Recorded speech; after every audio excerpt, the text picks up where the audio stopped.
Olá, meu nome é Victoria Kibal e eu vou fazer a apresentação do meu trabalho de conclusão de curso. O tema foi desenvolvimento de geleia utilizando albedo e polpa de maracujá. Esse trabalho ele foi orientado pela professora Karina Klock da Costa.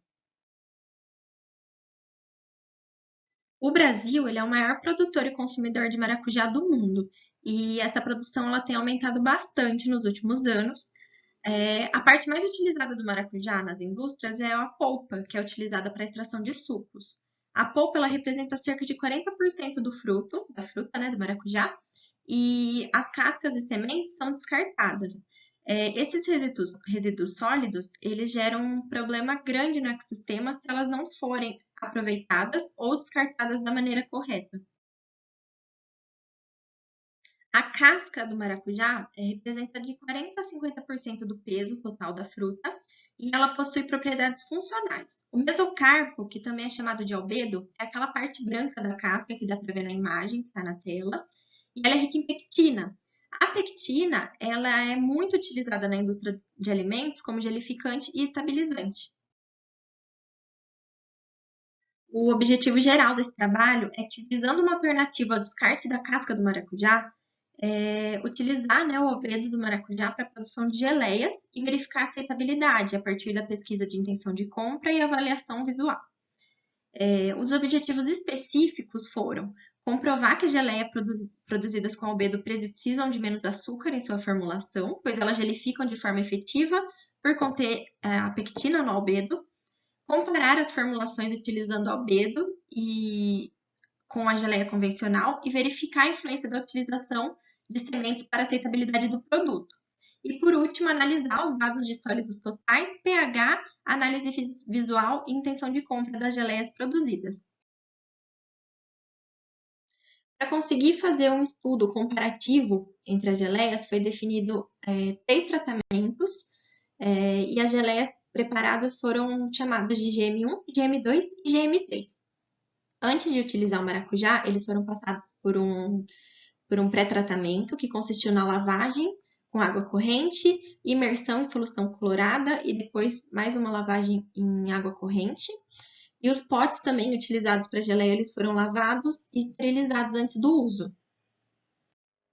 Uma informação importante é que a casca do maracujá in natura, ela pode conter alto teor de glicosídeos cianogênicos.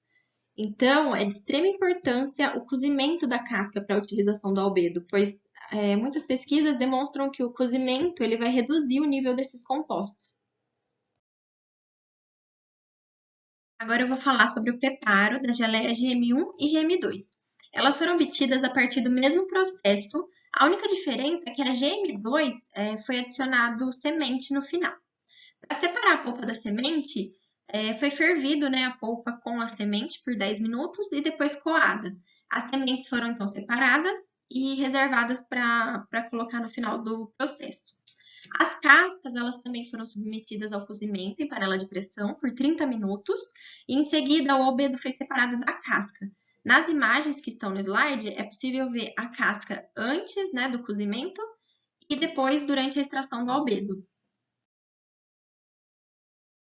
Antes de misturar os ingredientes, eles foram todos pesados e é possível verificar na imagem que tem nesse slide e na tabela também toda a quantidade que foi utilizada.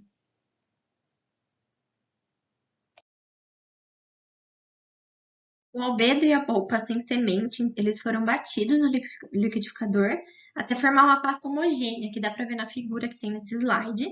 E foi observado que a consistência obtida já era próxima do que é esperado de uma geleia. E a cor, ela também é bem vibrante, bonita, o que é um ponto positivo, porque não tem a necessidade de adição de corantes alimentícios. Então, a pasta ela foi colocada em uma panela e o açúcar cristal foi adicionado.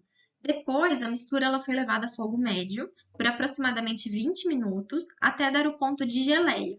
A receita ela rendeu aproximadamente 2 quilos, um pouco mais de 2 quilos de geleia. A geleia, então, ela foi dividida em duas amostras, a GM1 e a GM2. A GM1 ela foi armazenada em potes de vidro da forma como foi preparada. Já a GM2 foi adicionado 30 gramas de semente que estavam reservadas, né, com aquele processo, e misturadas na geleia. Depois disso, a GM2 ela foi distribuída em potes de vidro.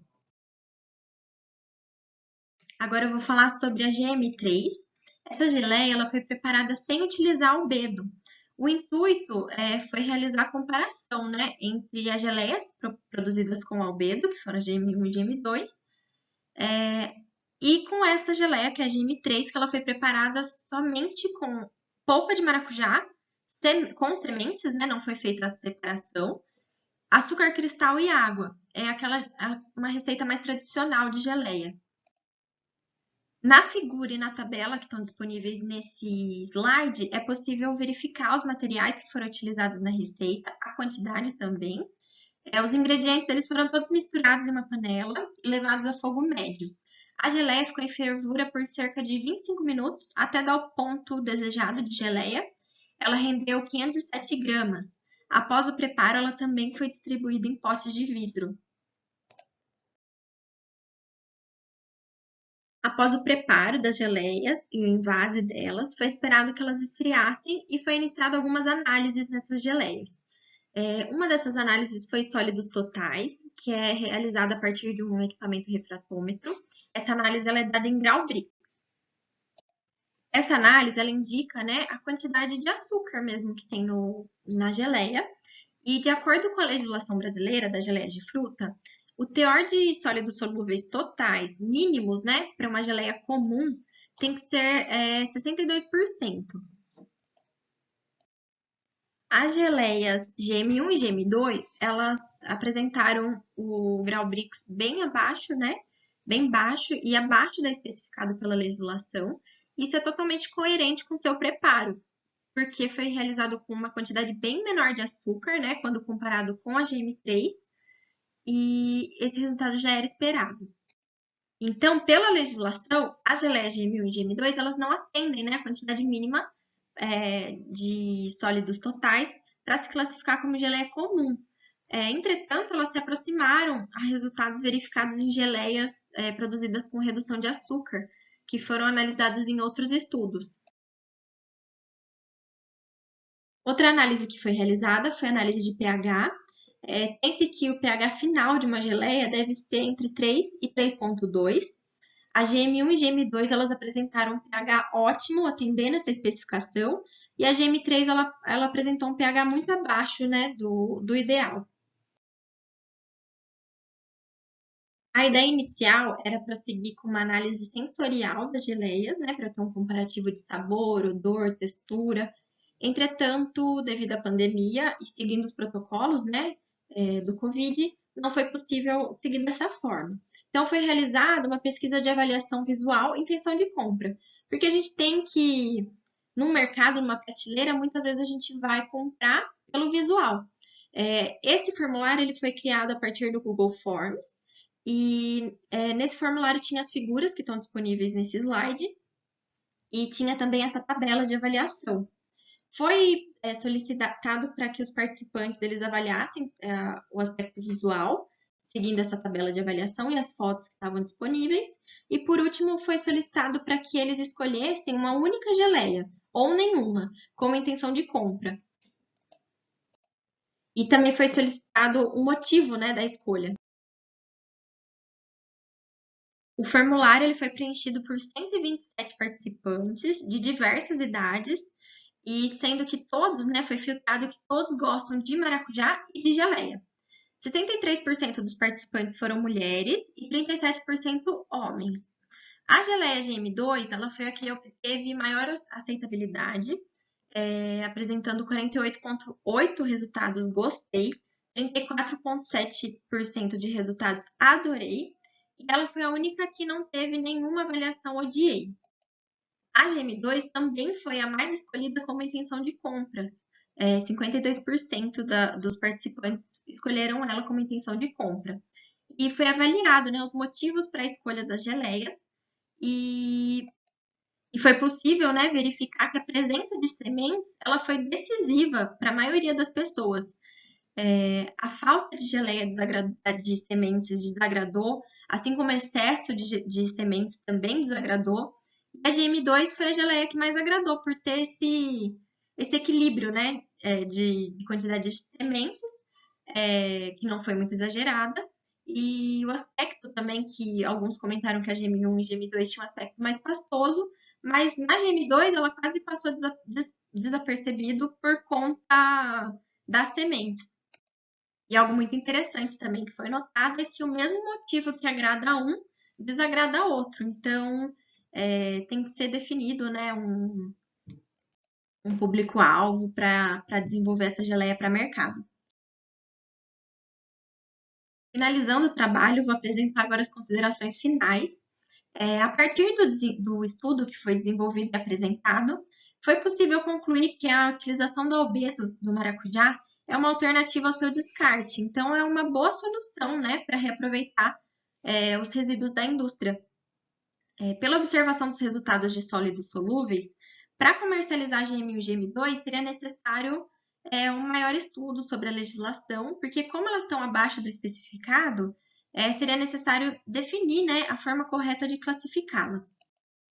Mesmo obtendo boa aceitabilidade, considerando os aspectos visuais, as geleias elas também precisariam passar por análise sensorial, sabor, odor, aparência e textura, para que possam ser de fato, né, consideradas aptas para comercialização. Tendo conhecimento, né, da presença de compostos cianogênicos na casca e no albedo do maracujá, para que essas geleias, né, que foram desenvolvidas, elas possam ser comercializadas, é necessário uma pesquisa maior, né, acerca desse assunto. E um estudo também importante a ser feito para viabilizar, né, a produção dessas geleias é o estudo de validade. A geleia desenvolvida a partir da polpa e albedo, com adição de sementes, que foi a GM2, ela foi a que obteve maior aceitabilidade e, portanto, a conclusão desse trabalho é de que com maiores estudos, né, é possível sim produzir geleias com albedo do maracujá, visando uma alternativa ao seu descarte. Então, eu agradeço a todos que assistiram a minha apresentação, em especial a banca avaliadora e a minha professora orientadora Karina.